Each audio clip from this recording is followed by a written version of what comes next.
I'd like to welcome you to the Main Street Historical Festival. Looks like that we're going to have a good day for it. I sought for the greatness and genius of America in her commodous harbors and her ample rivers, and it was not there. I sought for the greatness and genius in America in her fertile fields and boundless forest, and it was not there. I sought for the greatness and genius of America in her rich mines and her vast world commerce, and it was not there. I sought the greatness and the genius in America in her vast public school system and her institutions of learning, and it was not there.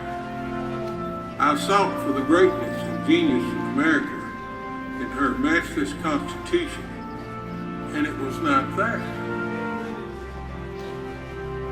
Not until I went into the churches of America and heard her pulpits flame with righteousness did I understand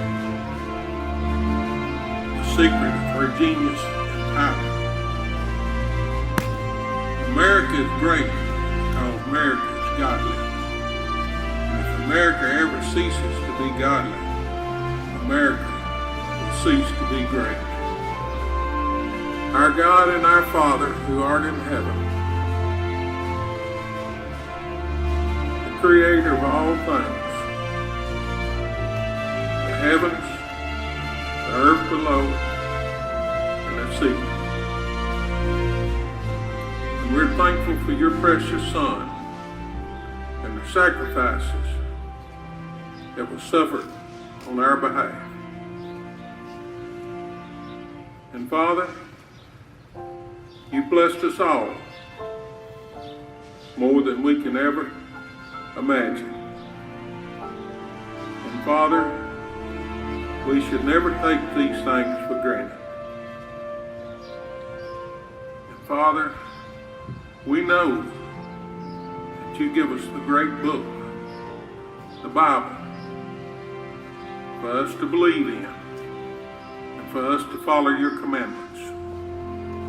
There's no other commandments but those that are wrote down in that great book. And so, Father, we're thankful for this great nation. And if it wasn't for you, it would not be great.